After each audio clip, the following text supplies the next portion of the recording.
جلسے کا آغاز قرأت کلام پاک سے ہونے جا رہا ہے، لہذا میں شیخ اکرام عالم کو دعوت دیتا ہوں تو یہاں پر آئے اور کلام پاک کی تلاوت سے جلسے کا آغاز فرمائے۔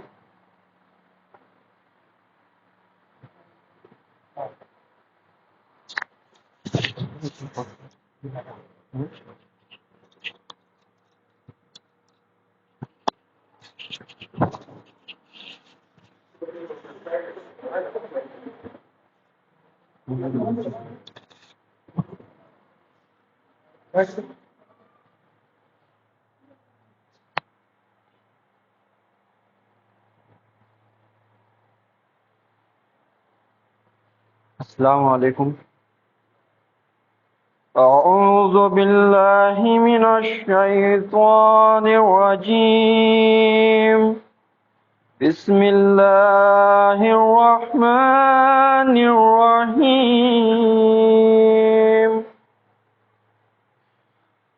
والضحى واللیل اذا سجى ما ودعك ربك وما قلى وللآخرة خير لك من الأولى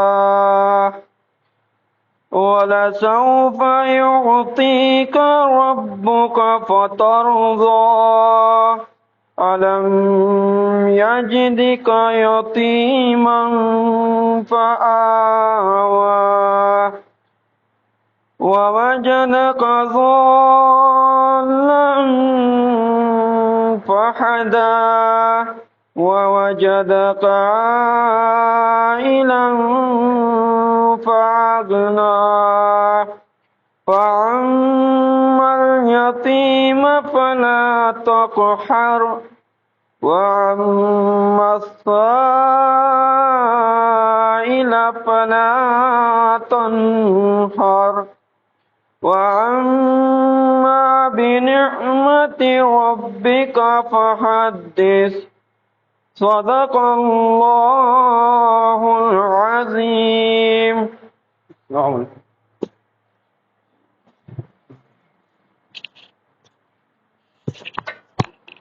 قرأت کلام پاک کے بعد میں دعوت دیتا ہوں شیخ عالم مہدی کو تو یہاں پر آئے اور نعت مہدی علیہ السلام پیش کرے۔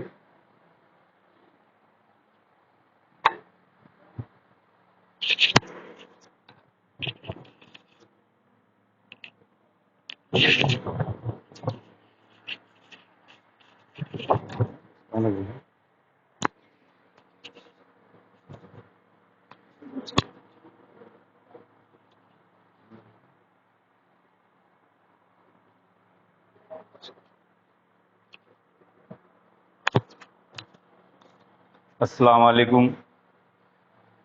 نعت امامنا مہدی موعود علیہ السلام جناب مرحوم طالب خنوری صاحب کی لکھی ہوئی ہے۔ زمین سے عرش تک مہدی سفر ایسا ہوا تیرا، محمد کے قدم پر ہی قدم پڑتا گیا تیرا، تیری نظر کرم مہدی ہوئی جس پر وہ کیا مانگے،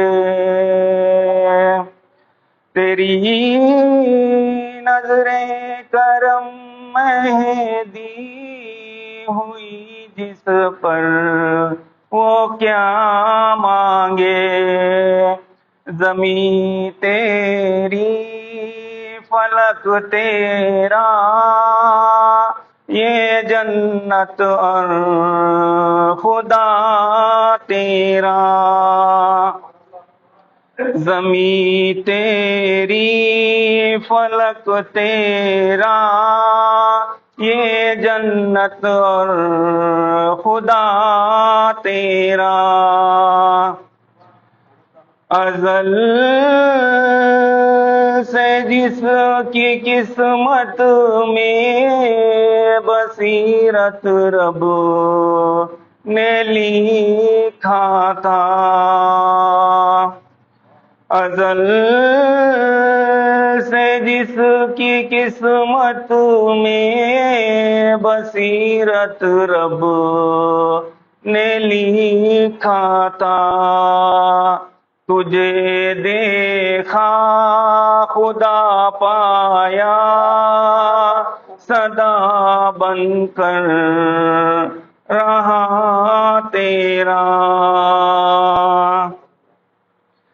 تیرا فرمان سنت اور شریعت کے سوا کیا تھا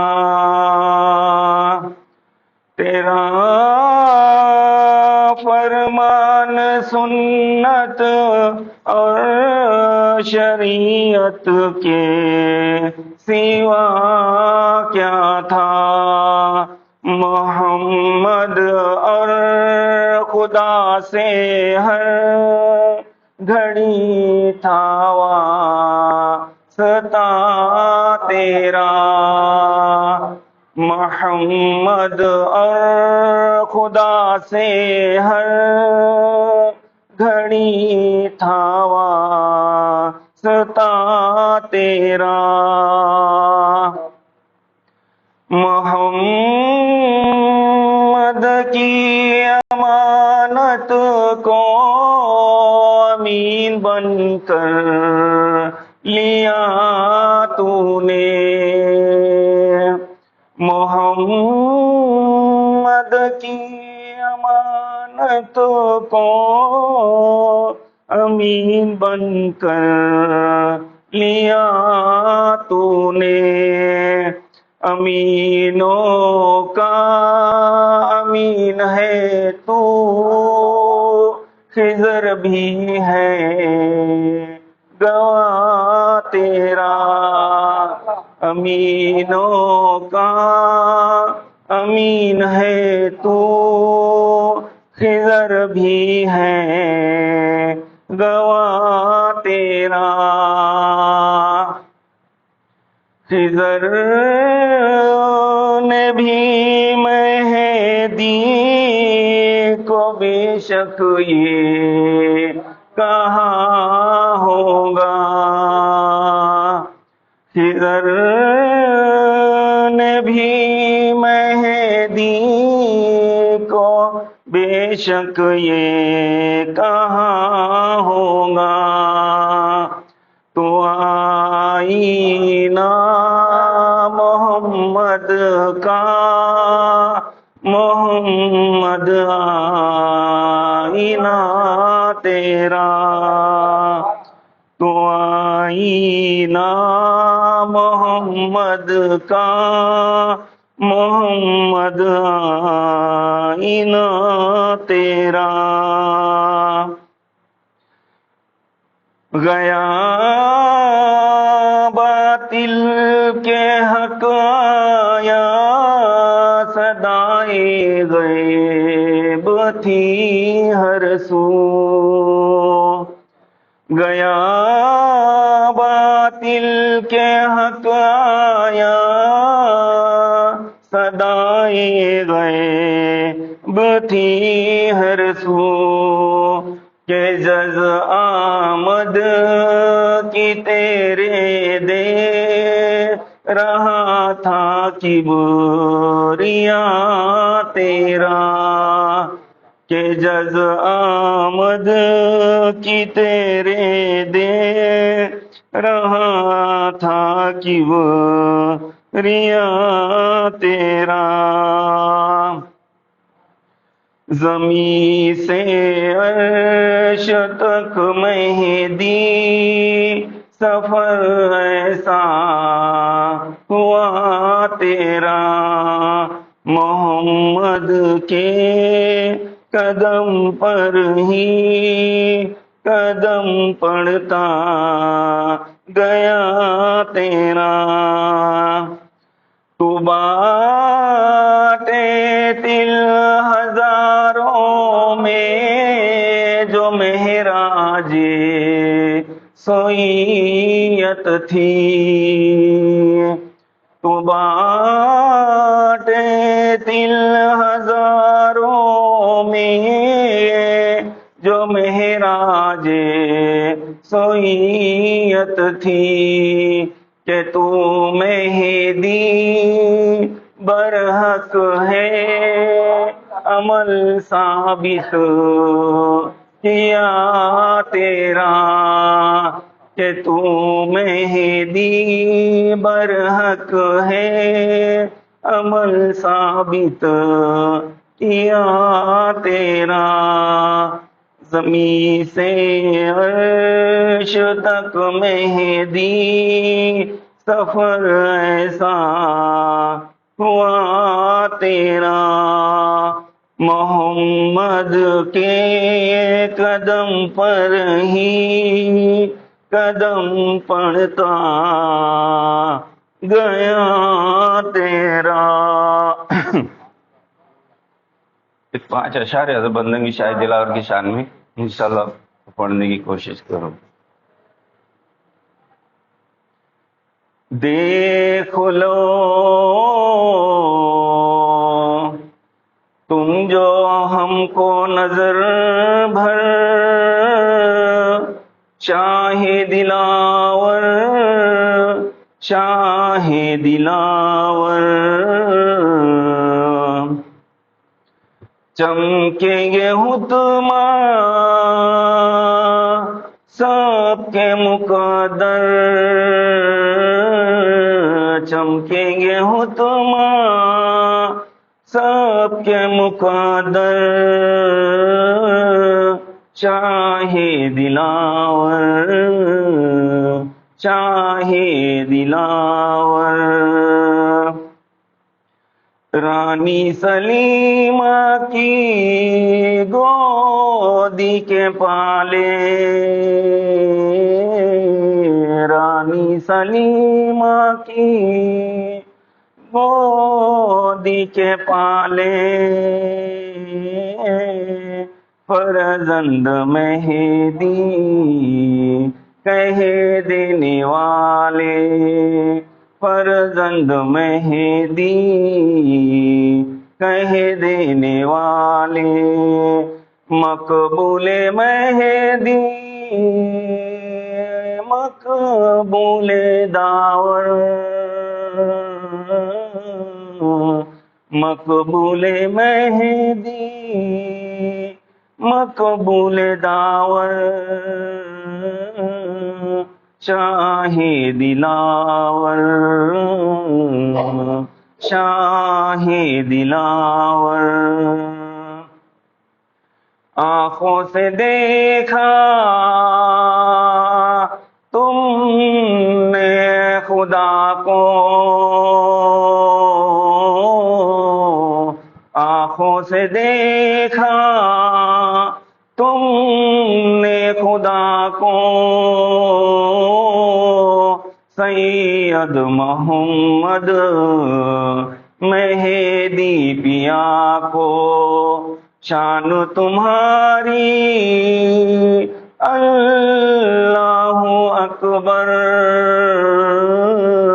شان تمہاری اللہ اکبر شاہ دلاور شاہ دلاور پہلے مرید اللہ ہوئے تم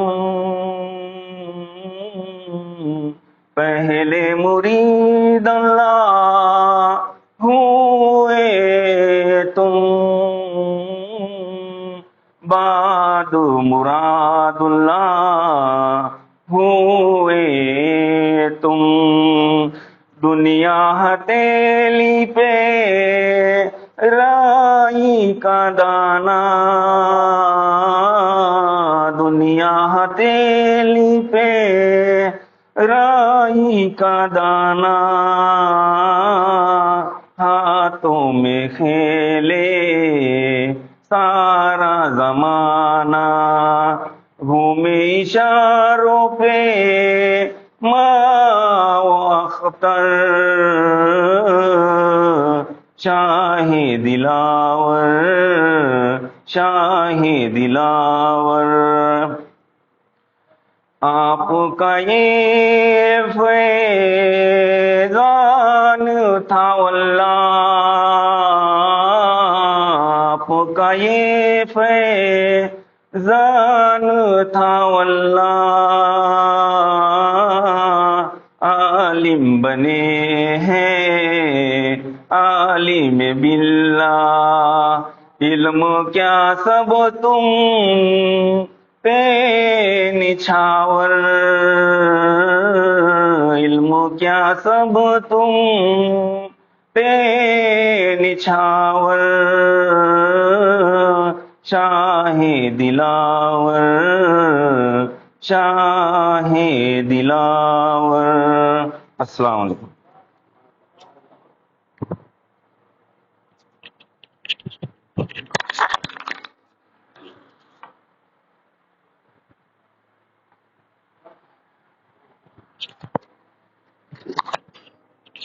نعت مہدی ماؤد علیہ السلام کے بعد میں دعوت دینے جا رہا ہوں خطیب الاسل خطیب دورہ رہبر قوم مہدیہ خطیب قوم مہدیہ استاد محترم مشاعر حضرت پیر و مرشد فقیر سید مفتی ضمیر مہدی راشدی صاحب اللہ کو اس شعر کو دعوت دینے جا رہا ہوں کہ یہ مہر و طابہ سے جا کے کہہ دو کہ وہ اپنی کرنوں کو گن گن کے رکھ لے. یہ مہر و طابہ سے جا کے کہہ دو کہ وہ اپنی کرنوں کو گن گن کے رکھ لے. میں اپنے صحرا کے ذرے ذرے کو خود سمجھنا سکھا رہا ہوں.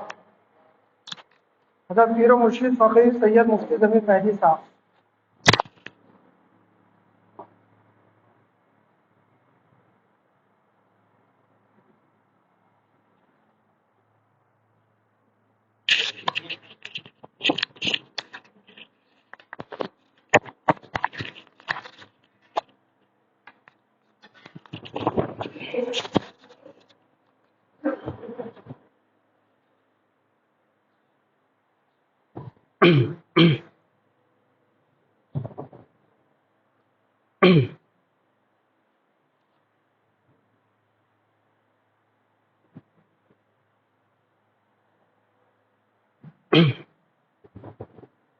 الحمد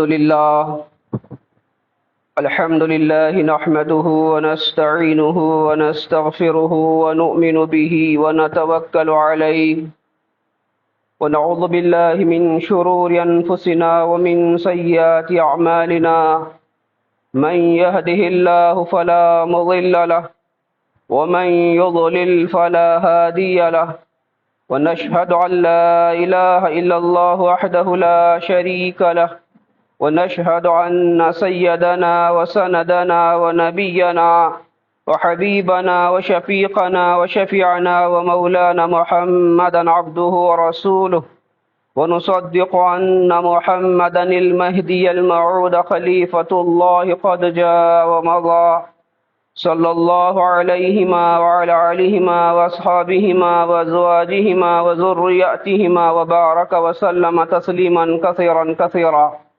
فقد قال الله تبارك وتعالى في كلامه القديم والفرقان الحميد.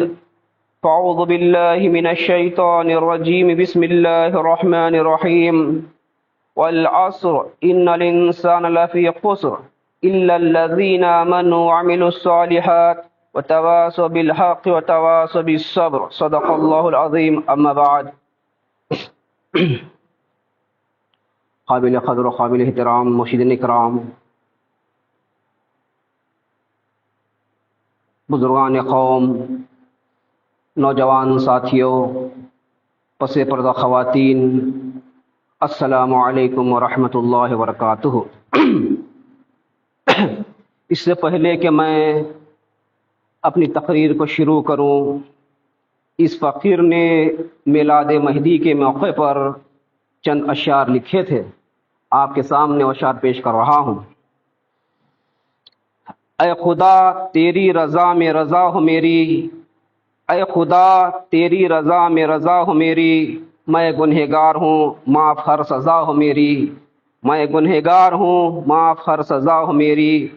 نہ چاہیے خدا مجھے نیکیوں کا کوئی بدلہ، نہ چاہیے خدا مجھے نیکیوں کا کوئی بدلہ، دیدار ہو تیرا بس یہی جزا ہو میری، دیدار ہو تیرا بس یہی جزا ہو میری۔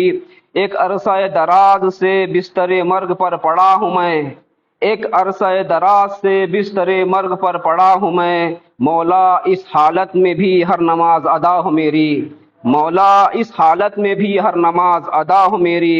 اس شعر پر توجہ چاہوں گا۔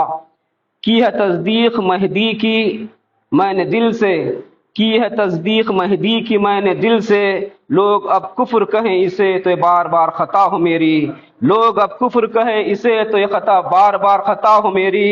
مولا گزرے تیری محبت میں زندگی فانی کی یوں، مولا گزرے تیری محبت میں زندگی فانی کی یوں، چھوڑ کر ساری دنیا ذات میں تیری فنا ہو میری، چھوڑ کر ساری دنیا ذات میں تیری فنا ہو میری۔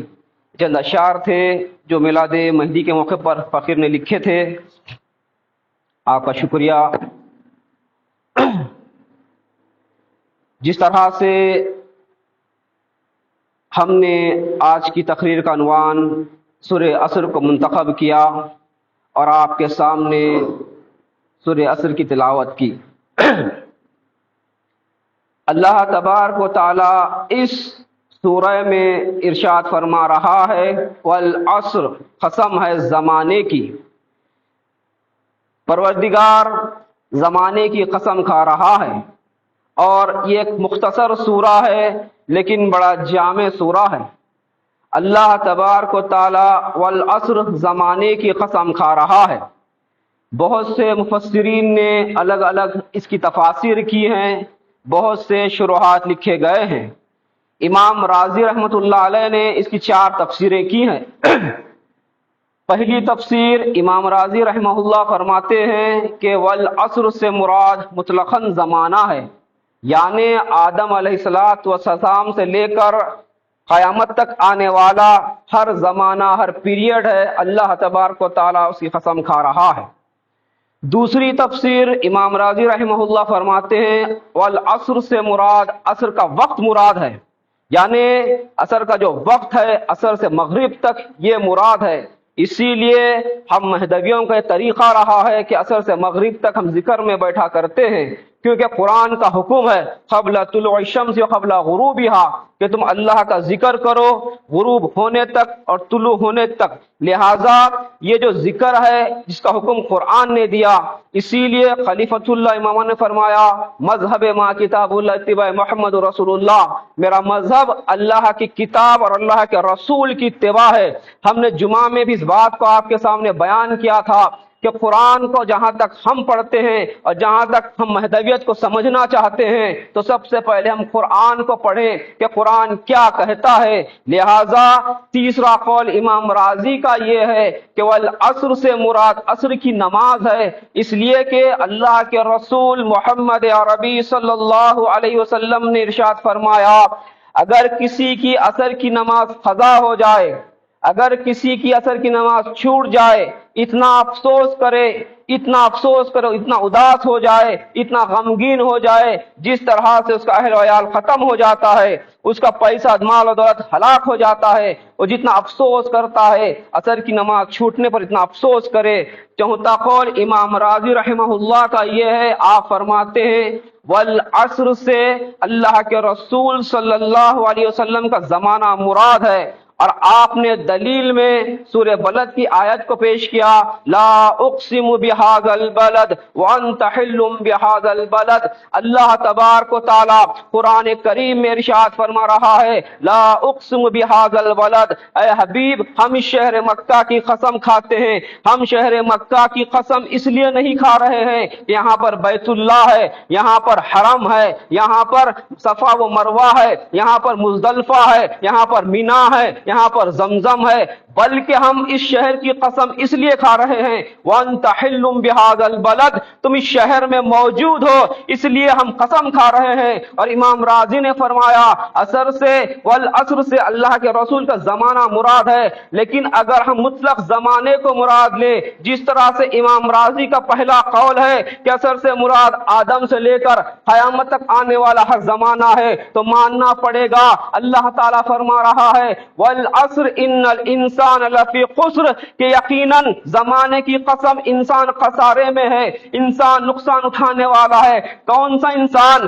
جو آدم کا دور پالے، آدم پر ایمان نہ لائے، ابراہیم کا دور پالے، ابراہیم پر ایمان نہ لائے، اسماعیل کا دور پالے، اسماعیل پر ایمان نہ لائے، یعقوب کا دور پالے، یعقوب پر ایمان نہ لائے، اسحاق کا دور پالے، اسحاق پر ایمان نہ لائے، زکریا کا دور پالے، زکریا پر ایمان نہ لائے، یحییٰ کا دور پالے، یحییٰ پر ایمان نہ لائے، عیسیٰ کا دور پالے، عیسیٰ پر ایمان نہ لائے، موسیٰ کا دور پالے، موسیٰ پر ایمان نہ لائے، رسول اللہ کا دور پائے، رسول اللہ پر ایمان نہ لائے۔ لہذا آخر میں کہنا پڑے گا جو مہدی کا دور پائے، مہدی پر ایمان نہ لائے، وہ نقصان میں ہے، وہ خسارے میں ہے۔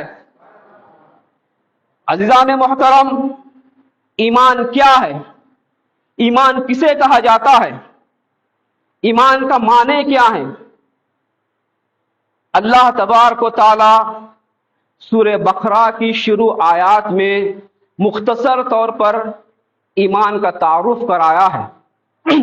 اللہ فرما رہا ہے الذین یؤمنون بالغیب ویقیمون الصلاة ومما رزقناہم ينفقون والذین یؤمنون بما انزل الیک وما انزل من قبلک وبالآخرة هم یوقنون۔ اللہ تبارک و تعالی ایمان کا مختصر سا ڈیفینیشن، مختصر سا انٹروڈکشن، مختصر سا تعارف ان آیات میں کرایا ہے۔ ایمان جو غیب پر ایمان لے آئے، نمازوں کو قائم کرے، جو کچھ اللہ عطا کرتا ہے اللہ کی راہ میں خرچ کرے۔ اس کے بعد فرمایا والذین یؤمنون بما انزل الیک وما انزل من قبلک، جو کچھ اللہ تبارک و تعالیٰ نے رسول سے پہلے نازل کیا ہے اور رسول پر نازل کیا ہے اس پر یقین کرنا، اس کو ماننا، یہ ایمان ہے۔ اب اللہ تبارک و تعالیٰ جو بھی نازل کرے، اللہ تعالیٰ جو بھی بھیجے اس پر ایمان لانا ہے، چاہے آدم کو بھیجے، چاہے اسماعیل کو بھیجے، چاہے ابراہیم کو بھیجے، چاہے یحییٰ کو بھیجے، چاہے ادریس کو بھیجے، چاہے الیاس کو بھیجے، چاہے عیسیٰ کو بھیجے، چاہے موسیٰ کو بھیجے، چاہے رسول اللہ کو بھیجے، چاہے قرآن کو بھیجے، چاہے توریت کو بھیجے، چاہے زبور کو بھیجے، چاہے انجیل کو بھیجے، چاہے خلیفۃ اللہ امامنا کو بھیجے، تمام پر ایمان لانا یہ ایمان ہے۔ اگر کوئی شخص تمام پر ایمان لے آئے، ایک کا انکار کر دے، کامل مومن نہیں ہو سکتا۔ اسی لیے اللہ تبارک و تعالیٰ نے زمانے کی قسم کھائی اور فرمایا والعصر ان الانسان لفی خسر، یقیناً زمانے کی قسم انسان خسارے میں ہے، انسان نقصان پانے والا ہے، انسان نقصان اٹھانے والا ہے۔ فرمایا الا الذین آمنوا وعملوا الصالحات، لیکن وہ لوگ جو ایمان لائے اور نیک اعمال کیے۔ نیک اعمال کیا ہیں؟ نیک اعمال کسے کہتے ہیں؟ عمل صالح۔ قرآن کریم آپ اٹھا لیں، جہاں پر اللہ تبارک و تعالی ایمان کا ذکر کیا، اکثر آیات میں عمل صالح کا بھی ذکر کیا ہے۔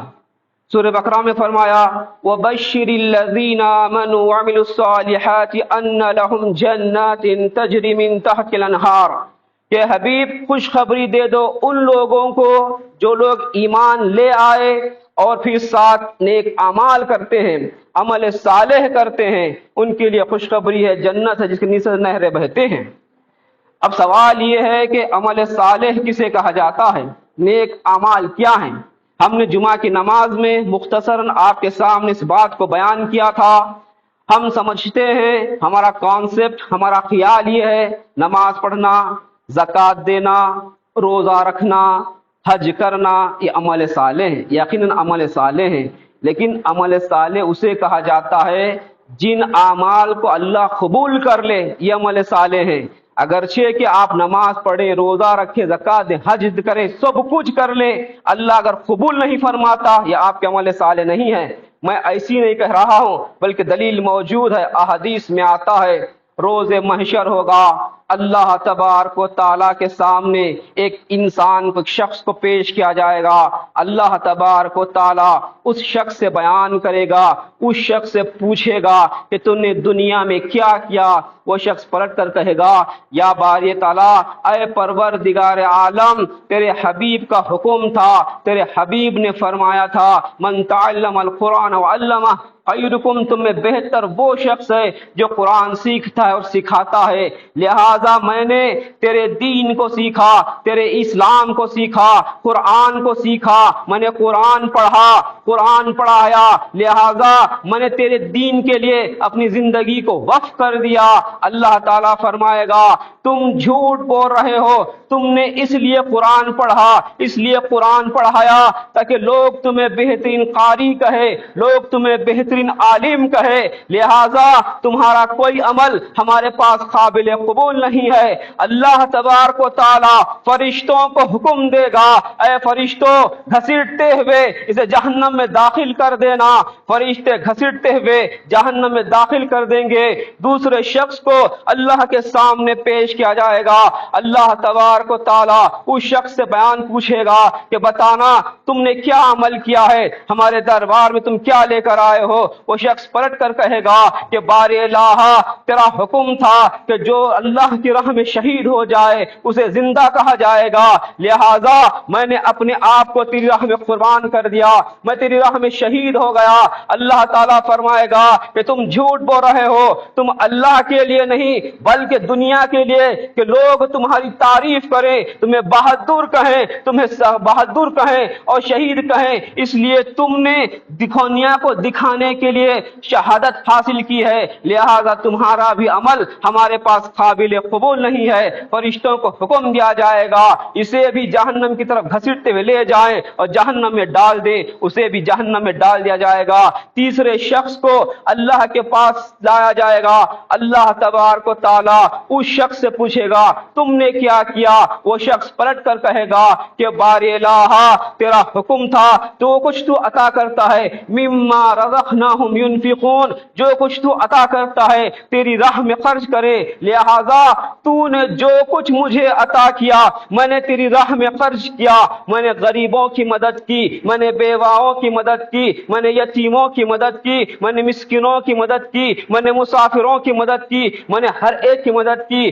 اللہ تبارک و تعالیٰ فرمائے گا کہ تم جھوٹ بول رہے ہو، تمہارا مقصد خرچ کرنے کا یہ تھا کہ لوگ تمہیں سخی کہیں، تمہیں جواد کہیں، لہذا تمہارا عمل بھی ہمارے پاس قابل قبول نہیں ہے، اسے بھی جہنم میں ڈال دیا جائے، اسے بھی جہنم میں ڈال دیا جائے۔ تو معلوم یہ ہوا عمل صالح اگرچہ کہ ہماری نظر میں بہت نیک اعمال ہیں، نماز پڑھنا، زکات دینا، روزہ رکھنا، حج کرنا، طواف کرنا، آج تک نعوذ باللہ ایک ٹریڈیشن بن چکا ہے عمرے کو جانا، نعوذ باللہ گویا کہ ایک پکنک کے طور پر انسان عمرے کو جاتا ہے، نہ بیت اللہ کا احترام ہے نہ مسجد حرم کا احترام ہے۔ ہم نے اپنی آنکھوں سے دیکھا ہے بیت اللہ کا طواف کرتے وقت لوگ چپلوں کو احرام پر باندھ کر طواف کرتے ہیں، ایک معمولی 50-60 روپے کی چپل جس کی کوئی ویلیو نہیں ہے، جس کی کوئی اوقات نہیں ہے، اللہ کے دربار میں جس چپل سے آپ روڈ پر چلتے ہیں وہ چپل لے کر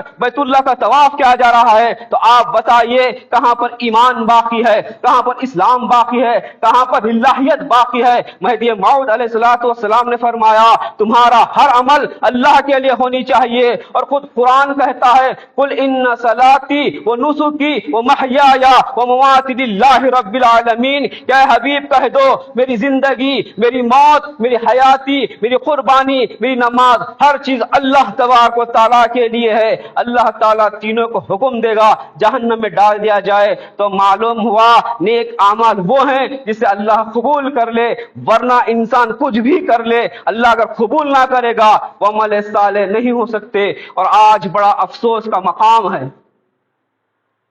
آج ہمارا ایمان اتنا کمزور ہے، ہم اتنے کمزور ہو چکے ہیں۔ مجھے اورنگزیب کا وہ قول یاد آ رہا ہے، اورنگزیب نے ایک وقت کہا تھا کہ مجھے شیعوں کے ایمان چھپانے سے اور مہدویوں کے ایمان ظاہر کرنے سے میں بڑا پریشان ہوں۔ آج افسوس کا مقام ہے، ہم گجرات کی سرزمین کو بھول چکے ہیں، ہم رنگریز کی شہادت کو بھول چکے ہیں، ہم بندگی میاں کی شہادت کو بھول چکے ہیں کہ ہمارے بزرگوں نے کس طرح مہدویت کو بچانے کے لیے اپنی قربانی دی ہے، اپنے خون سے اس باغ کو سینچا ہے۔ ہم اس منظر کو بھول چکے ہیں، ہمارا ایمان اتنا کمزور ہو چکا ہے، ہم اتنے کمزور ہو چکے ہیں۔ افسوس کا مقام ہے، اگر آج ہمارے پاس پراپرٹی ہے، آج ہمارے پاس دولت ہے، اگر کوئی شخص ہماری پراپرٹی پر قبضہ کر لے، ہم اس سے عدالت میں لڑتے ہیں، وکیل ہائر کیا جاتا ہے، عدالت کے چکر کاٹے جاتے ہیں، جبکہ اللہ تعالیٰ فرما رہا ہے کل من علیہ فان ویبقى وجہ ربک ذو الجلال والاکرام، دنیا کی ہر چیز فنا ہونے والی ہے، ہر چیز ختم ہونے والی ہے۔ اگر ہمارے گھر میں کوئی چوری کر دے، ہم غصے میں آ جاتے ہیں، ہم پولیس رپورٹ بناتے ہیں، جو ختم ہونے والی دنیا ہے ہم اس کے لیے ہر چیز کر رہے ہیں، اور ہمارا ایمان ہم سے چھلایا جا رہا ہے، ہم سے چرایا جا رہا ہے۔ ہم ایمان کے چوری ہونے پر، ہم ایمان کے چلے جانے پر خوشی منا رہے ہیں۔ آپ غور کریں، ایمان اتنا آسانی سے حاصل نہیں ہوتا۔ گجرات کی سرزمین کو یاد کرے جہاں پر رنگریز شہداء کو شہید کیا گیا، گجرات کی سرزمین کو یاد کرے جہاں پر بندگی میاں کو شہید کیا گیا، کربلا کی سرزمین کو یاد کرے جہاں پر حسین کو شہید کیا گیا تھا۔ آپ کو معلوم ہونی چاہیے کہ اسلام اور دین اسی آسانی سے نہیں پھیلا ہے، چنانچہ ایمان سب سے بڑی اہمیت رکھتا ہے۔ آپ ایمان کے بغیر لاکھ اعمال کر لیں، اللہ تبارک و تعالیٰ ان اعمال کو قبول نہیں فرمائے گا۔ آپ کے اعمال کی بنیاد آپ کا ایمان ہے، جب تک آپ کا ایمان ہے، آپ کا ایمان صحیح سلامت ہے، اعمال بھی صحیح سلامت ہیں۔ اگر ایک بار آپ کے دل سے ایمان نکل جائے، آپ کے اعمال کام آنے والے نہیں ہیں۔ ہم اس خوش فہمی میں نہ رہیں کہ ہم نماز ادا کر رہے ہیں، ہم زکوٰۃ دے رہے ہیں، ہم حج کر رہے ہیں، ہم عمرہ کر رہے ہیں، ہم غریبوں کی مدد کر رہے ہیں، ہم مسکینوں کی مدد کر رہے ہیں، ہم بیواؤں کی مدد کر رہے ہیں، لہذا اعمال کا ڈھیر ہمارے پاس بہت بڑا ہے۔ اللہ تبارک و تعالیٰ نے قرآن کریم میں مثال بیان فرمائی ان منافقین کی جو اعمال تو بہت بڑے کرنے والے تھے، لیکن جب روز محشر ہوگا اللہ تعالیٰ فرماتا ہے کہ اگر کوئی شخص کسان ہے، اور میں سمجھتا ہوں کہ احمد نگر کی سرزمین پر اکثر لوگ کاشتکاری کو جانتے ہیں، اگر انسان ایک جگہ دیکھے جو چٹھیل میدان ہے، دور سے ایسی نظر آئے کہ جس پر دھول جمی ہوئی ہو، اگر کسان یہ سمجھے کہ بہت ہی نرم مٹی ہے، لہذا اگر بیج بویا جائے تو بارش ہونے پر فصل ضرور اگائے گی، لیکن اس کسان کو یہ نہیں معلوم کہ جو مٹی تہ جمی ہوئی ہے اس کے نیچے چٹھیل میدان ہے، پانی پڑ جائے تو مٹی بہہ جائے گی۔ کسان بیج ضرور بوئے گا، بارش کے انتظار میں رہے گا، جب بارش ہوگی تو نتیجہ کیا ہوگا؟ مٹی بہہ کر چلے جائے گی، بیج بھی بہہ کر چلا جائے گا، صرف چٹھیل میدان باقی رہے گا۔ اللہ تعالیٰ منافقین کی مثال بیان فرمایا، روز محشر اگر کسی کو اپنی عبادت پر زام ہے بغیر ایمان کے، تو یاد رکھو جس طرح سے تم بیج بونے کے بعد بارش ہونے کے بعد چٹیل میدان پاؤ گے، روز محشر ہوگا تمہارا نام اعمال کھولا جائے گا، نام اعمال میں ایمان کے بغیر تمہارے اعمال قبول نہیں کیے جائیں گے۔ اس لیے ایمان کو صحیح سلامت رکھے اور ایمان کو باقی رکھے، اور جس طرح سے آج کا عنوان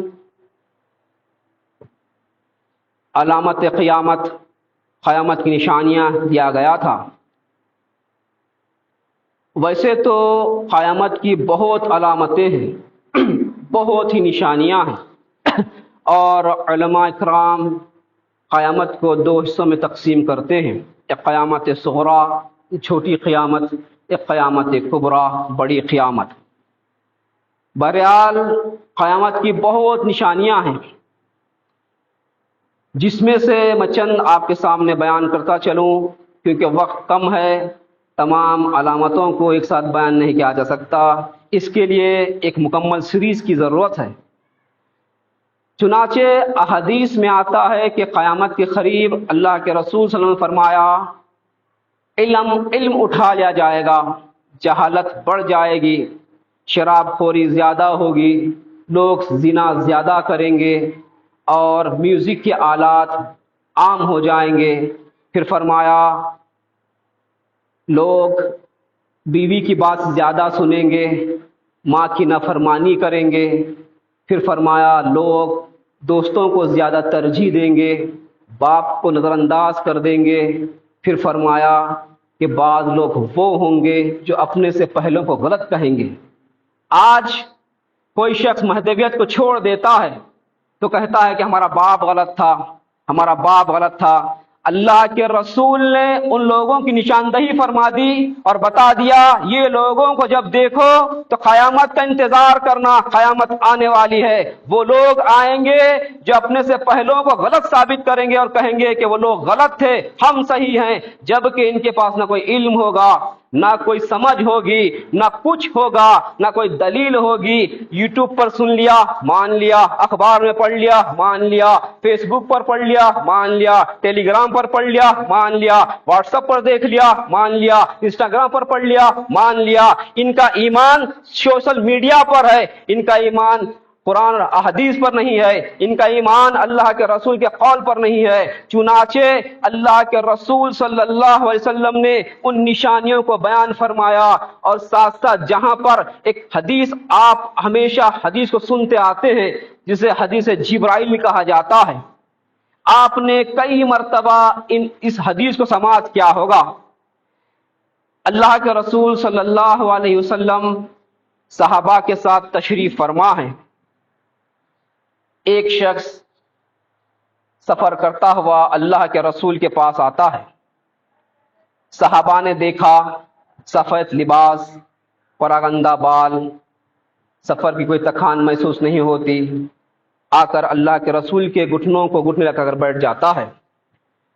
صحابہ کہتے ہیں کہ ہم نے شخص کو پہلی مرتبہ کبھی نہیں، فرسٹ مرتبہ دیکھ رہے ہیں، پہلے کبھی نہیں دیکھا، اور اتنا بے تکلف کہ صحابہ کے درمیان سے رسول اللہ کے گھٹنوں پر گھٹنے لگا کر بیٹھ جاتا ہے، اور اس کے بعد وہ شخص پوچھتا ہے کہ یا رسول اللہ بتائیں اسلام کیا ہے۔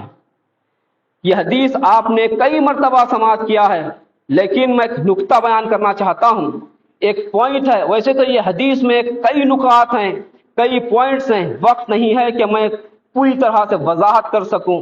ایک نکتہ، ایک پوائنٹ آپ کے سامنے بیان کرنا چاہتا ہوں۔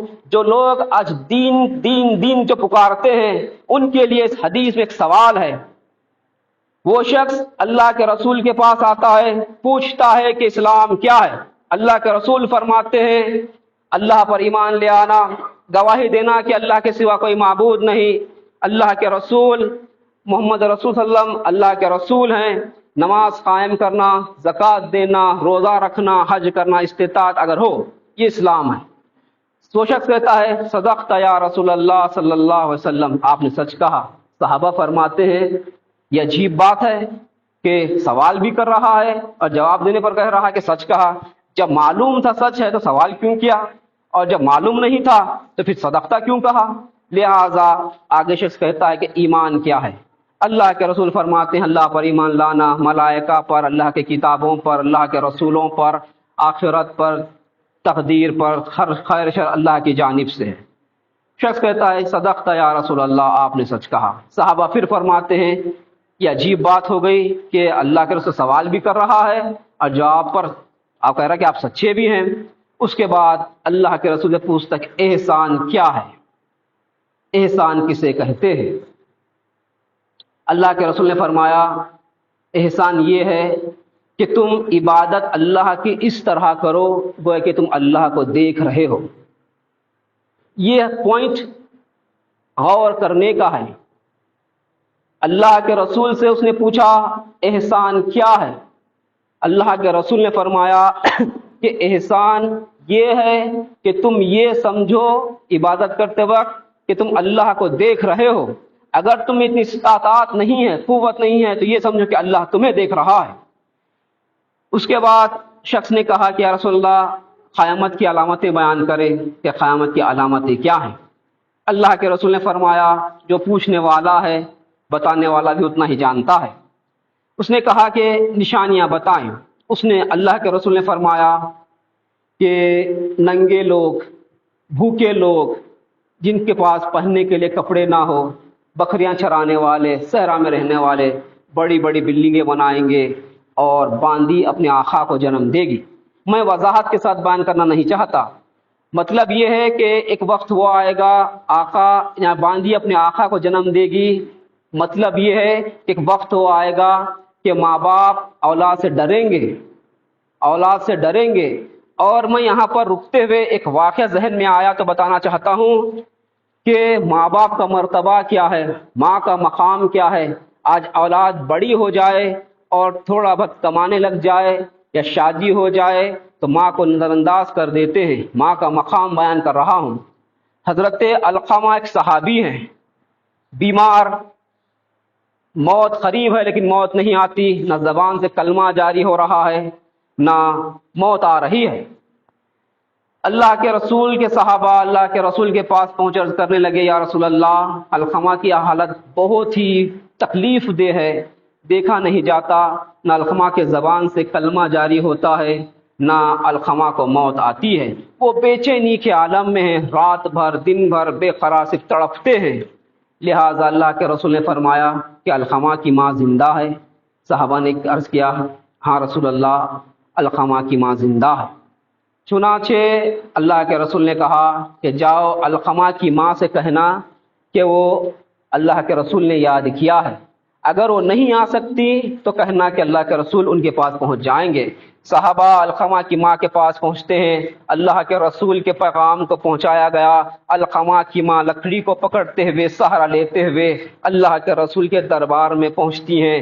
علقمہ کی ماں سے اللہ کے رسول فرماتے ہیں، اے علقمہ کی ماں، اپنے بیٹے کو معاف کر دینا۔ چنانچہ ماں یہ کہتی ہے کہ رسول اللہ، میں اپنے بیٹے کو معاف نہیں کروں گی، اس لیے کہ میری بات پر اپنی بیوی کی بات کو ترجیح دیتا ہے اور میری بات کو نظر انداز کر دیتا ہے۔ چنانچہ مجھے بہت تکلیف ہوتی ہے، میں اس تکلیف کو برداشت نہیں کر سکتی، اس لیے میں اپنے بیٹے علقمہ کو معاف نہیں کر سکتی۔ اللہ کے رسول فرماتے ہیں، کون؟ جو صحابی رسول ہیں، جس نے اللہ کے رسول کے ساتھ نماز ادا کی، جس نے اللہ کے رسول کے پیچھے نماز پڑھی، جس نے اللہ کے رسول کے ساتھ روزے رکھے، جس نے اللہ کے رسول کے ساتھ عمرہ کیا، جو اللہ کے رسول کے ساتھ اٹھنے بیٹھنے والے صحابی تھے، جو اللہ کے رسول کو دیکھنے والے تھے، جس نے اللہ کے رسول کے ہاتھ پر بیعت کیا تھا، وہ صحابی جب ماں کو تکلیف پہنچاتے ہیں تو اللہ کے رسول فرماتے ہیں، اے علقمہ کی ماں، یاد رکھنا، اگر تم اپنے بیٹے کو معاف نہیں کرو گی تو اللہ بھی معاف نہیں کرے گا، اور نہ اس کے زبان پر کلمہ جاری ہوگا، نہ اسے موت آئے گی۔ لہذا صحابہ کو حکم دیتے ہیں کہ جاؤ لکڑیاں جمع کرنا اور علقمہ کو ڈال دینا۔ صحابہ جب اللہ کے رسول کے ان کلمات کو سنتے ہیں اور جب علقمہ کی ماں اس بات کو سنتی ہے، ماں کی محبت ہوتی ہے، ماں کی ممتا ہوتی ہے، ماں کبھی بھی اپنی اولاد کو تکلیف برداشت نہیں کر سکتی، ماں کبھی بھی اپنی اولاد کو تکلیف نہیں دے سکتی۔ جب اللہ کے رسول نے حکم فرمایا کہ علقمہ کو آگ میں ڈال دینا، ماں نے کہا، یا رسول اللہ، میں اپنے بیٹے کو معاف کرتی ہوں۔ اللہ کے رسول کے سامنے ماں نے بیٹے کو معاف کر دیا۔ اللہ کے رسول فرماتے ہیں، جاؤ اب علقمہ کا حال دیکھ کر آنا۔ صحابہ علقمہ کے پاس پہنچتے ہیں تو کیا دیکھتے ہیں کہ علقمہ کے زبان سے کلمہ بھی جاری ہے اور علقمہ کی سانس اس دنیا سے روح پرواز کر جاتی ہے، انتقال ہو جاتا ہے، وصال ہوتا ہے۔ جب صحابی کا یہ عالم ہے، ہمارا کیا عالم ہوگا؟ اگر ہم ماں کو تکلیف دیں، ماں کو تکلیف پہنچائیں، ہمیں اس بات کو یاد رکھنا ہوگا۔ اگر ایک سائنٹیفک طور کے اوپر ماں کے پیٹ میں جب بچہ ہوتا ہے اور جب بچہ ایک چکر کاٹتا ہے، ایک راؤنڈ کاٹتا ہے، اس وقت جو درد ہوتا ہے ماں کو، جو درد برداشت کرتی ہے، اولاد زندگی بھر بھی اگر ماں کی خدمت کر دے اس احسان کا بدلہ نہیں عطا کر سکتے، اس درد کا بدلہ عطا نہیں کر سکتے۔ یہ ماں کا مقام ہے۔ ماں کا مقام تو وہ ہے کہ اللہ کے رسول صلی اللہ علیہ وسلم صحابہ کے ساتھ تشریف فرما ہے، اچانک ایک عورت اللہ کے رسول کے پاس آتی ہے، جیسے ہی اللہ کے رسول کی نگاہ اس عورت پر پڑتی ہے، اللہ کے رسول اٹھ کر اپنی چادر اس عورت کے لیے بچھاتے ہیں۔ وہ عورت کچھ دیر تک اللہ کے رسول سے باتیں کرتے ہیں اور چلی جاتی ہے۔ صحابہ نے عرض کیا یا رسول اللہ یہ عورت کون تھی؟ اللہ کے رسول نے فرمایا یہ حلیمہ تھی جس نے مجھے بچپن میں دودھ پلایا تھا۔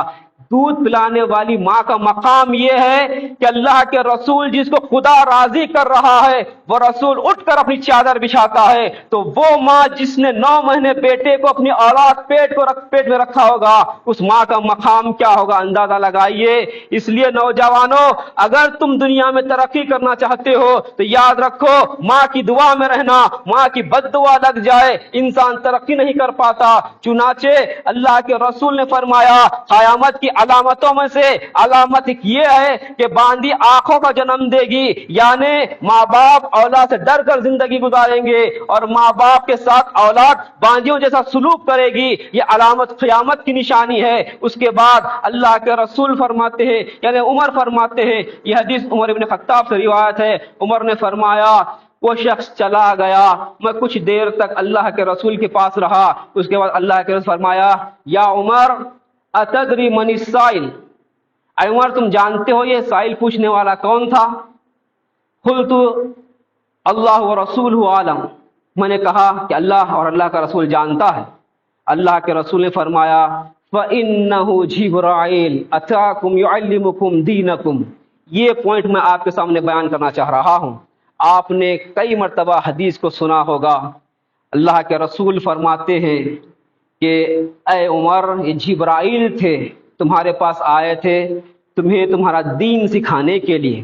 اب سوال یہ پیدا ہوتا ہے، کوئی مہدوی عالم، کوئی مہدوی مفتی، کوئی مہدوی مرشد نے اس بات کو نقل نہیں کیا، بلکہ مولانا زکریا نقل کرتے ہیں یہ جو روایت ہے اللہ کے رسول کے آخری دور کی ہے۔ اب سوال یہ پیدا ہوتا ہے کہ اللہ کے رسول 53 سال دین کو سکھایا نہیں سکھایا؟ سوال یہ ہے، اللہ کے رسول فرما رہے ہیں عمر یہ جبرائیل تھے اتاکم یعلمکم دینکم، تمہیں تمہارا دین سکھانے کے لیے آئے تھے، تو کہ اللہ کے رسول 53 سال کیا دین سکھایا نہیں سکھایا؟ جب سکھایا تھا تو یہ کیوں فرمایا کہ جبرائیل دین سکھانے کے لیے آئے تھے؟ جب نہیں سکھایا تو پھر نعوذ باللہ ثم نعوذ باللہ اللہ کے رسول کے ذات پر اعتراض ہوگا۔ تو پھر اب پوچھے ان دین کا علم رکھنے والوں سے، پوچھے ان مہدویت پر اعتراض کرنے والوں سے، پوچھے ان مہدویت پر اعتراض کرنے والوں سے کہ پھر دین کیا تھا؟ دین کون سا تھا جو جبرائیل نے سکھایا؟ وہ دین کون سا تھا جو اللہ کے رسول نے سکھایا؟ جبکہ حدیث میں آپ نے اسلام کو بھی سماعت کیا، ایمان کو بھی سماعت کیا، احسان کو سماعت کیا، تو معلوم یہ ہوا احسان کے معنی اللہ کے رسول نے بیان فرمائے کہ تم عبادت اس طرح کرو جس طرح خدا کو دیکھ رہے ہو۔ تو گویا خدا کو دیکھنا دین کی تکمیل ہے، خدا کو دیکھنا یہ دین ہے۔ اسی لیے فرمایا کہ جبرائیل نے احسان کے بارے میں پوچھا کہ احسان کیا ہے؟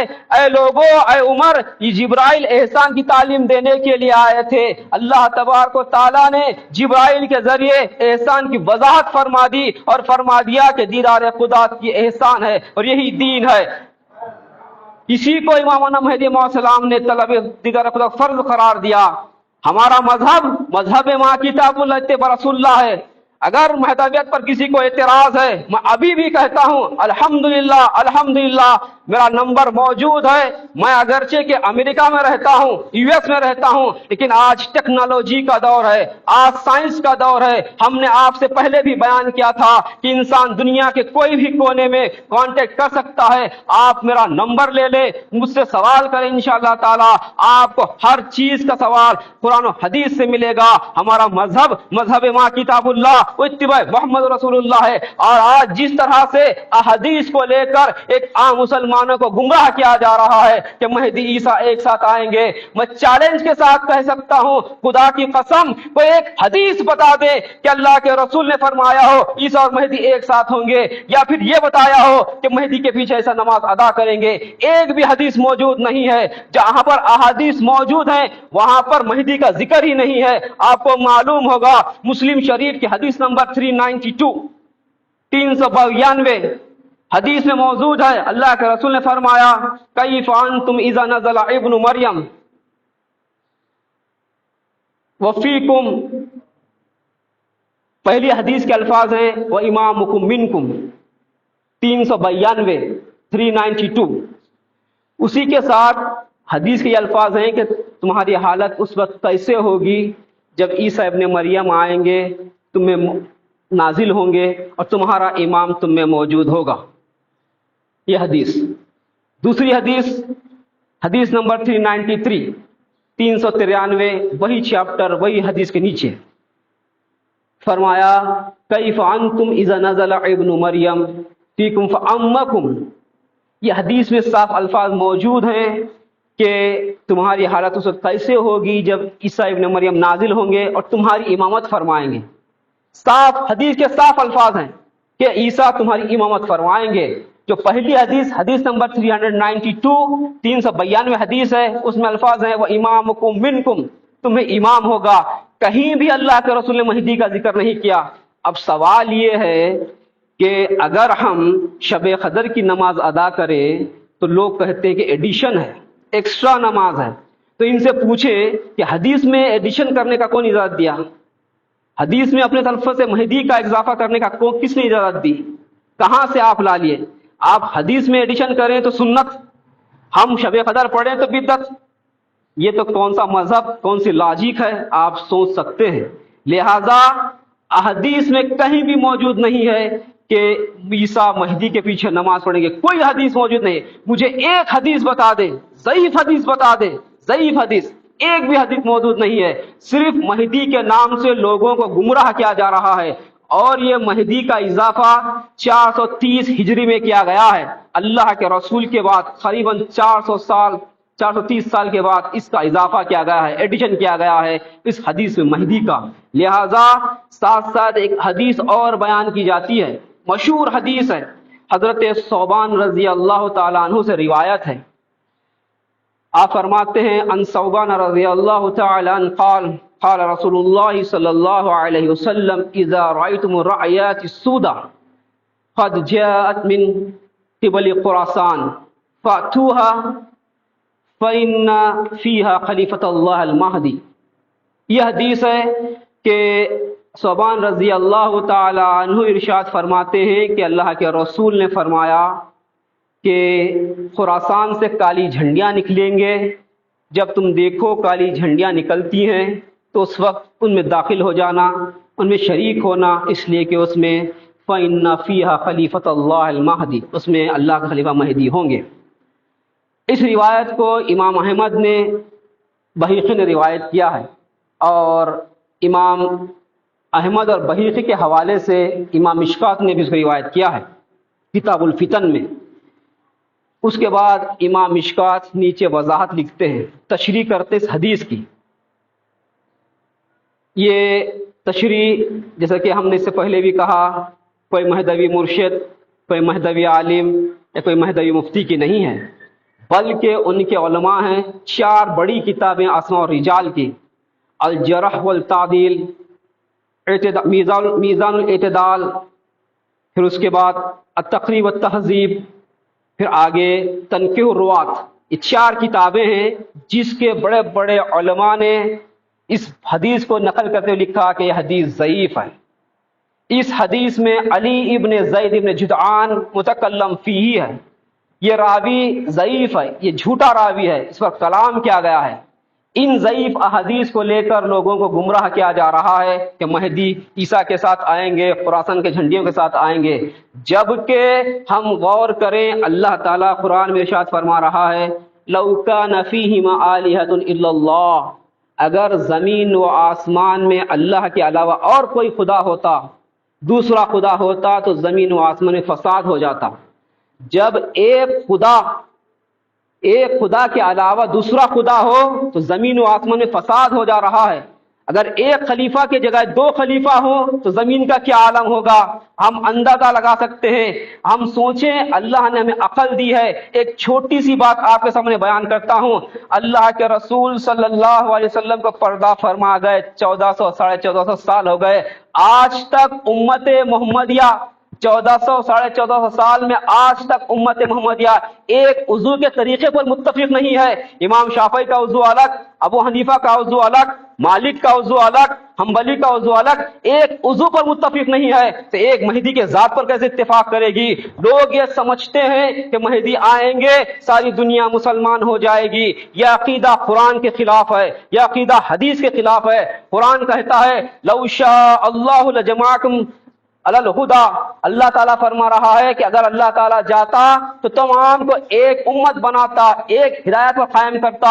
اللہ تعالیٰ نے جب دنیا کو ہی تمام ایک ہدایت پر قائم نہیں کیا تو مہدی کے آنے پر ساری دنیا کیسے مسلمان ہو جائے گی؟ جبکہ اللہ کے رسول کے دور میں اللہ کے رسول کے بارے میں قرآن کہتا ہے وما ارسلناک الا کافۃ للناس، اے حبیب ہم نے تمہیں ساری دنیا کے لیے بنایا ہے، ساری جہاں کے لیے بھیجا ہے، تمام لوگوں کے لیے بھیجا ہے۔ جب لوگ خدا کی ذات پر اتفاق نہیں ہے، آپ دنیا میں زندگی گزار رہے ہیں، آپ دنیا میں زندگی دیکھ رہے ہیں، ہندوستان میں کتنے کلچر ہیں، کتنے فرقے ہیں، کتنے مذہب ہیں، کتنے دین ہیں، آپ ہر چیز کو دیکھ رہے ہیں۔ لوگ خدا کی ذات پر اتفاق نہیں کر سکتے تو مہدی کی ذات پر کیسے اتفاق ہوگا؟ چنانچہ یہ عقیدہ رکھنا کہ مہدی کے آنے کے بعد دنیا تمام مسلمان ہو جائے گی، ایمان لا لے گی، یہ عقیدہ قرآن کے خلاف ہے۔ کان الناس امۃ واحدہ، اللہ تعالیٰ فرماتا ہے کہ اگر اللہ تعالیٰ چاہتا تو ایک امت بنا سکتا تھا، لیکن اللہ نے ایک امت نہیں بنائی۔ لوگ ہر چیز میں اختلاف رکھتے ہیں، خدا کی ذات میں اختلاف ہے، رسول کی نبوت میں اختلاف ہے، رسول کی رسالت میں اختلاف ہے، نماز میں اختلاف ہے، وضو میں اختلاف ہے، ہر چیز میں اختلاف ہے، سوائے ایک چیز کے انسان کوئی بھی ہو، کسی بھی فرقے سے، کسی بھی طبقے سے، کسی بھی قوم سے تعلق رکھتا ہو، موت میں کسی کو اختلاف نہیں ہے، موت میں کسی کو اختلاف نہیں ہے۔ اگر آپ یہودی سے پوچھیں کہے گا مرنا ہے، آپ کرسچن سے پوچھیں مرنا ہے، آپ مجوس سے پوچھیں مرنا ہے، آپ مشرک سے پوچھیں مرنا ہے، آپ کافر سے پوچھیں مرنا ہے، آپ مسلمان سے پوچھیں مرنا ہے، ہر ایک کہے گا مرنا ہے۔ صرف موت میں اختلاف نہیں ہے، موت کو چھوڑ کر آپ دنیا کا کوئی بھی مسئلہ اٹھا لے اس میں اختلاف آپ کو نظر آئے گا، تو مہدی کے ذات میں اتفاق کیسے ہوگا؟ چنانچہ موت ایک ایسی چیز ہے جس میں اختلاف نہیں ہے، اس لیے مرنے سے پہلے موت کی تیاری کریں۔ خلیفۃ اللہ امامنا نے اسی لیے ترک دنیا کی تعلیم دی تاکہ انسان مرنے سے پہلے مر جائے، اپنے نفس کو مار دے، اپنی انا کو ختم کر دے۔ لیکن افسوس کا مقام ہے آج ہمارے پاس انا اتنی موجود ہے، اور افسوس کا مقام یہ بھی ہے کہ آج انسان ایمان کو چھپا رہا ہے، ایمان کے چھپانے کو حکمت سمجھی جا رہی ہے۔ ہم غور کریں، ایک دور وہ تھا ہم نے بڑے بڑے بادشاہوں کے دور میں اپنے ایمان کا اعلان کیا ہے۔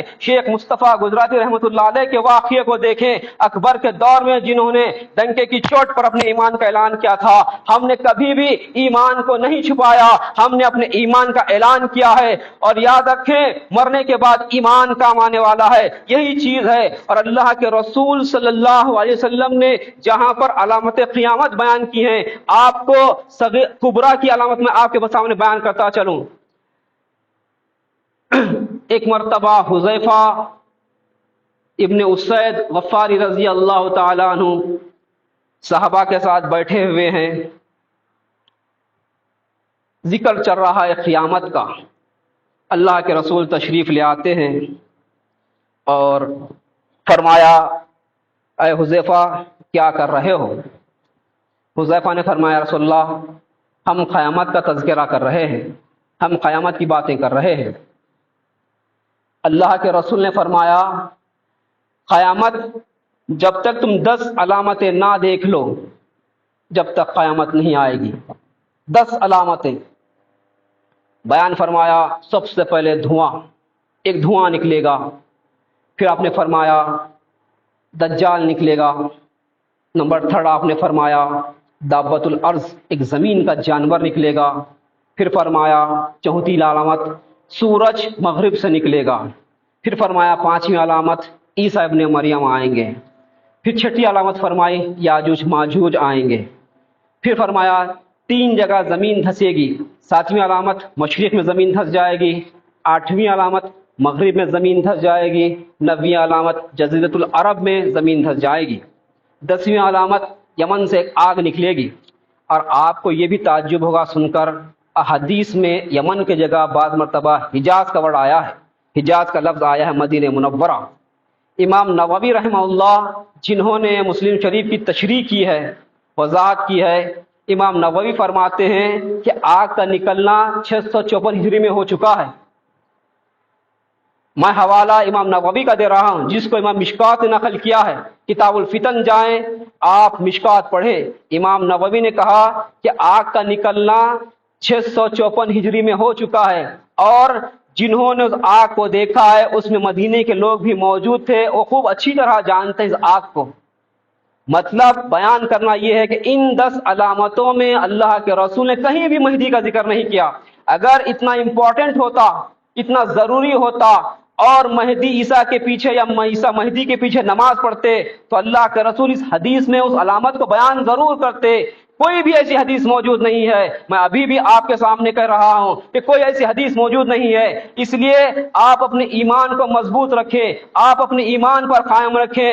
یاد رکھیں ایمان کے بغیر آپ کے اعمال بیکار ہیں۔ اللہ تبارک و تعالی ایمان کے بغیر آپ کے اعمال کو آپ کے منہ پر مار دیا جائے گا۔ نہ آپ کی نماز قبول ہوگی، نہ آپ کا روزہ قبول ہوگا، نہ آپ کی زکوٰۃ قبول ہوگی، ہر چیز قبول نہیں ہوگی۔ اور یہ بھی بات اپنے ذہن میں رکھیں، انسان کو موت ایک بار آتی ہے، دوبارہ زندگی عطا نہیں ہوتی۔ شہید کا وہ مقام ہے کہ اللہ تعالیٰ شہید کے بارے میں فرما رہا ہے کہ تم شہید کو مردہ گمان مت کرنا، مردہ مت کہنا۔ لہذا جب شہید اللہ کے دربار میں پہنچے گا، اللہ تبارک و تعالیٰ اس شہید سے کہے گا کہ تم نے اللہ کی نعمتوں کو پایا۔ شہید کہے گا کہ یقیناً میں نے اللہ کی ہر نعمت کو پایا، اب بیان کر تم کیا چاہتے ہو۔ شہید کہے گا کہ پروردگار مجھے دوبارہ دنیا میں بھیجنا تاکہ میں پھر دوبارہ تیری راہ میں قربان ہو جاؤں، تیری راہ میں شہید ہو جاؤں۔ اللہ کے رسول کی سیرت کو ہم پڑھیں۔ اللہ کے رسول فرماتے ہیں میں پسند کرتا ہوں اس بات کو کہ مجھے اللہ کی راہ میں شہید کیا جائے، پھر دوبارہ زندہ کیا جائے، پھر شہید کیا جائے، پھر زندہ کیا جائے، پھر شہید کیا جائے، پھر زندہ کیا جائے۔ کہ اللہ کے رسول کی خواہش تھی، لیکن اللہ فرماتا ہے یقیناً یہ ہمارا قانون ہے، یہ ہمارا قاعدہ ہے، ہم نے لا بنایا ہے، ہم نے قانون بنایا ہے کہ یقیناً ایک بار جو ہمارے پاس آ جاتا ہے دوبارہ ہم اسے دنیا میں نہیں بھیجتے۔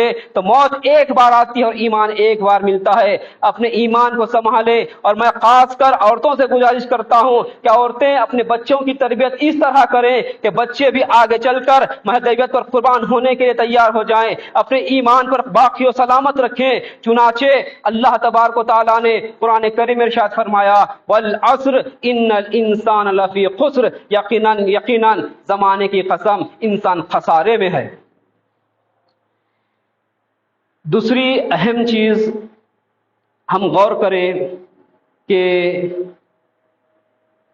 ایمان حقیقت میں ہمارے پاس کس طرح آیا ہے۔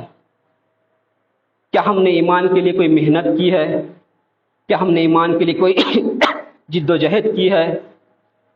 اس سے پہلے بھی ہم نے اس مسئلے کے اوپر آپ سے وضاحت سے گفتگو کی تھی۔ ذہن میں ایک اور نقطہ ہے تو بیان کرتا چلوں۔ غیر مہدوی کے پیچھے نماز پڑھنا، یہ سوال ہر جگہ کیا جاتا ہے، ہر جگہ ایون یو ایس میں بھی سوال کیا جاتا ہے۔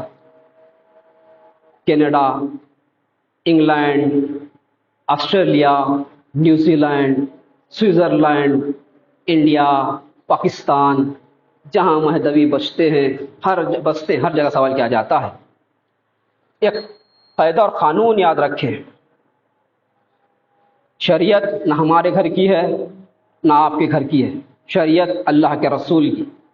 اللہ نے قانون بنایا، اللہ نے شریعت بنائی، اور تمام عالم اسلام، کوئی الگ نہیں، تمام عالم اسلام، ہر مسلمان اس بات کو قبول کرتا ہے، اس بات کو ایکسیپٹ کرتا ہے کہ اگر دین میں کوئی چیز کا انکار کیا جائے تو اس کے پیچھے نماز جائز نہیں ہے۔ جو لوگ مہدی موعود کا انتظار کر رہے ہیں ان سے ہی سوال کریں کہ آپ جس مہدی کا انتظار کر رہے ہیں اگر اس مہدی کا کوئی انکار کر دے، وہ کلام قرآن پڑھنے والا ہے، نماز پڑھنے والا ہے، کلمہ بھی ایک ہے، قرآن بھی ایک ہے، نبی بھی ایک ہے، قبلہ بھی ایک ہے، خدا بھی ایک ہے، کلمہ بھی ایک ہے، اگر تم جس مہدی کا انتظار کر رہے ہو اگر وہ مہدی آ جائے اور آنے کے بعد اس مہدی کا انکار کر دے تو کیا اس کے پیچھے نماز جائز ہے؟ آپ سوال کریں، آپ کب تک جواب دیں گے؟ آپ کی باری ہے سوال کرنے کی، آپ سوال کریں، پوچھیں آپ اس کے پیچھے نماز جائز ہے یا نہیں ہے۔ شریعت نے قانون بنایا ہے، شریعت نے ایک لا بنایا ہے کہ دین میں جن چیزوں کی ضرورت پر ایمان لانا جن چیزوں پر ضروری ہے اگر ان چیزوں میں سے کسی کا انکار کر دے اس کے پیچھے نماز جائز نہیں ہے۔ آپ کو ہندوستان کے حالات مختصر بیان کرتا چلوں۔ آج ایک نیا مسئلہ چل رہا ہے سول کوڈ، مسلمان پریشان ہیں، سول کوڈ لاگو ہو جائے تو کیا ہوگا؟ مسلمانوں کو کچھ نہیں ہوگا، مسلمان دوسری شادی نہیں کر سکتا، سول کوڈ آ جائے اور پراپرٹی تو دیتا ہے، نقصان اتنا ہی ہے۔ اگر خدا نخواستہ سول کوڈ بن گیا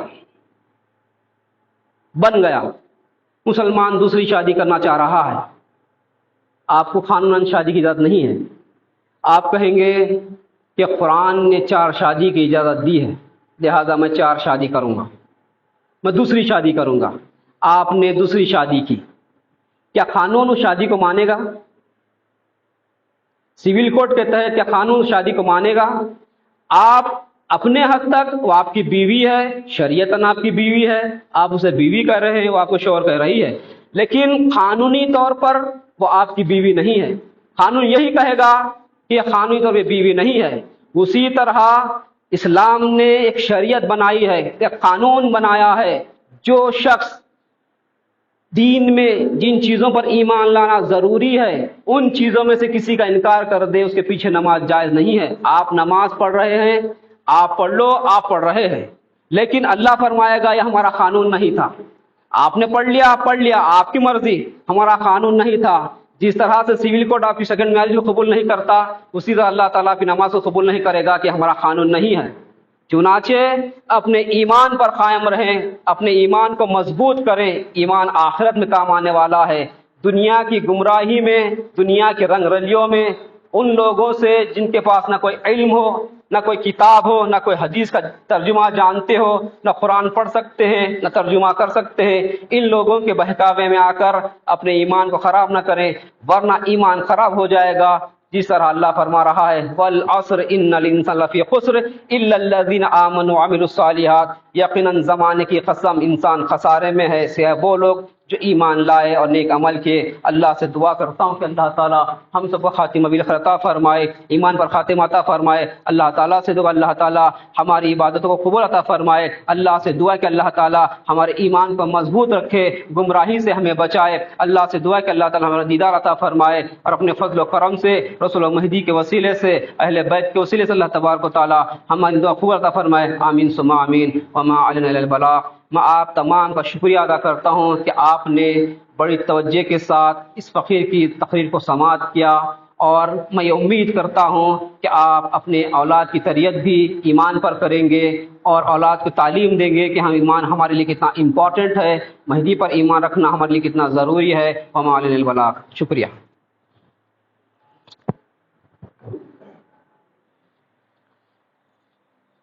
حضرت کی روشنی کا شکریہ ادا کرتا ہوں کہ آپ نے جلسے کو مکمل فرمایا، اور آپ تمام کا شکریہ ادا کرتا ہوں کہ آپ نے اپنا قیمتی وقت دے کر جلسے کی دعوت بڑھائی۔